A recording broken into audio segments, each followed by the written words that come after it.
Je suis Céline Van Est, je suis biologiste de formation et j'habite Bié depuis maintenant 12 ans. En 2018, lors de ma formation de permaculture au Montana, on a parlé brièvement des études du sol et des travaux de Helen Ingham. Et là vraiment j'ai eu un flash. Je me suis dit, de toute ma formation de permaculture, cette partie-ci est la plus passionnante. Et ça m'a réellement ouvert les yeux. Je me suis dit, la clé, c'est le sol. Ça contient toutes les solutions, en fait. Donc, j'avais encore quelques mois devant moi avant de rentrer en Belgique. J'avais le temps. Donc, j'ai entamé des études de microbiologie du sol à la Soil Food Web School de Helen Ingham. Le premier cours, c'était un cours sur la vie du sol, sur comment, en fait, les plantes se nourrissent de façon autonome, se protègent de façon autonome. Helen Ingham a fait un doctorat sur ce mécanisme en fait et elle a donc développé des techniques pour pouvoir utiliser ce mécanisme de cyclage de nutriments et le transmettre au monde agricole. Ce premier cours de la vie dans le sol était très intéressant, très détaillé, mais aussi faisable pour des gens qui n'ont pas une formation universitaire en sciences. Donc il y a énormément d'agriculteurs qui la suivent également. Suite à ça, j'ai fait le cours de compostage. Donc en fait, on apprend à faire un compost qu'on appelle biocomplet. Parce que dans le compost, ce qu'on fait, on crée en fait un réseau alimentaire du sol qu'on va inoculer dans le champ. Et donc en fait, on va mettre en place tout un système vivant grâce auquel la plante peut se nourrir elle-même. Normalement, dans la nature, c'est un système qui va de soi. Et aussi longtemps que la nature n'est pas perturbée, ça se passe bien. On n'a pas besoin de mettre des fertilisants, on n'a pas besoin de mettre des pesticides, c'est pas nécessaire. La plante, en fait, elle gère elle-même sa santé, elle gère elle-même sa production, sa croissance. Mais en fait, ce qu'on a constaté, c'est que dans les sols agricoles des dernières décennies, les sols ont été tellement labourés, ont été tellement imprégnés de pesticides et de fertilisants, qu'en fait, il n'y a plus de microbiologie dans le sol. Donc les travaux d'Helen Ingham, qu'est-ce qu'on apprend chez Helen Ingham? On prend un échantillon de sol et on regarde sous le microscope. En fait, on prend un échantillon de 1 gramme, on le dilue et on regarde sous le microscope quels micro-organismes sont encore présents dans ce sol. Ce qu'on constate très souvent, c'est qu'il manque une diversité de micro-organismes. Souvent, il n'y a que des bactéries qui restent. Et dans un sol vivant, naturel, où la plante gère elle-même ses fonctions, il doit y avoir 4 groupes de micro-organismes. Il devrait y avoir des bactéries, des champignons, des protozoaires et des nématodes. Et ces groupes-là doivent être en certaines proportions. C'est très important parce que c'est un réseau alimentaire. Les protozoaires vont manger des bactéries, les nématodes vont manger des champignons et des bactéries. Et c'est lors de l'excrétion que les nutriments vont se libérer et vont être disponibles pour les plantes. Et ce sont ces nutriments qui sont des nutriments naturels, ce sont des engrais naturels, avec lesquels la plante va fonctionner et va pouvoir grandir. Et donc, ce qu'on a constaté, c'est que dans beaucoup de sols, il n'y a plus que des bactéries qui sont présentes, et donc la plante, elle n'est pas capable de se nourrir donc de ces nutriments naturels qui sont dans le sol parce qu'ils n'y sont pas. Alors, qu'est-ce qu'on doit faire? On doit mettre le champ sous perfusion. On est obligé de lui administrer des fertilisants.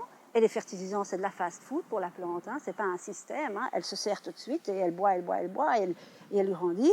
La plante, souvent, est en mauvaise santé et on doit la soutenir avec des pesticides. Et en fait, c'est un système très, très onéreux.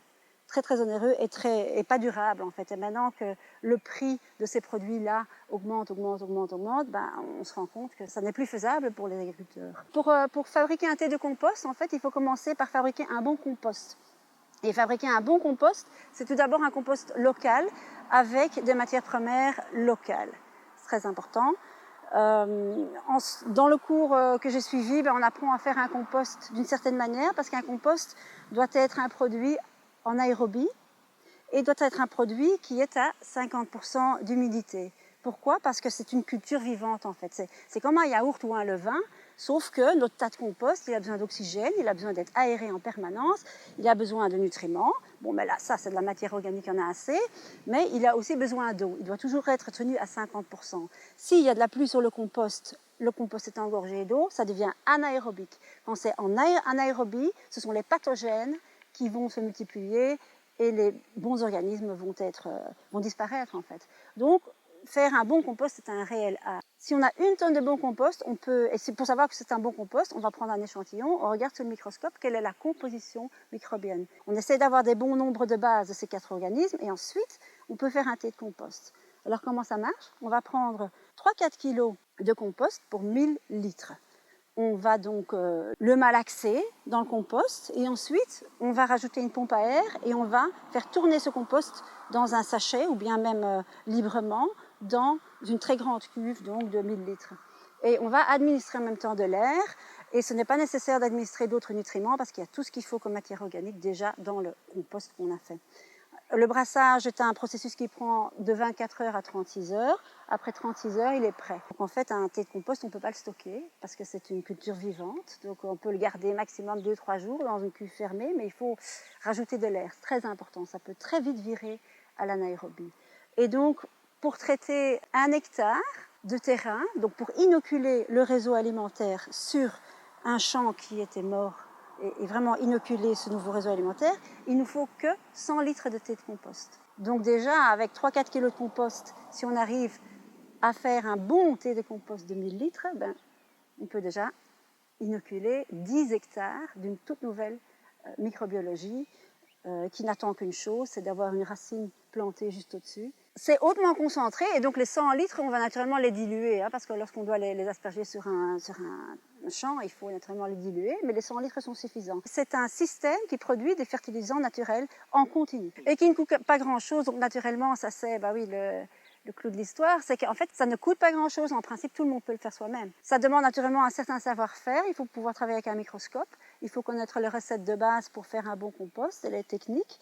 Et ensuite, il faut une autre étape, c'est le brassage du thé de compost. Ce sont des choses qui s'apprennent. Il faut essayer plusieurs fois, faire le test, vérifier au microscope et ensuite faire des tests sur le champ. Donc, c'est utilisé pour les prés. C'est utilisé énormément aussi pour des pelouses et des gazons. Pour l'instant, il n'y a pas encore de personnes en Belgique qui se consacrent 100% à ça, mais ça serait une bonne chose que, par exemple, dans chaque province, il y en ait un qui fasse un compost local avec des matières premières locales pour pouvoir servir des clients agricoles. Oui, en fait, on sait facilement évaluer un compost commercial à l'odeur. Donc c'est très important quand on prend un compost. Le compost doit être relativement humide, sinon ça veut dire qu'il est déjà en train de passer dans le stade de dormance. Donc en fait, quand on le serre dans les mains, idéalement, il devrait y avoir une goutte d'eau qui coule de la main. Souvent, les composts sont trop secs et ça veut dire que les micro-organismes commencent à s'encapsuler, à s'enquister et vont dormir en fait.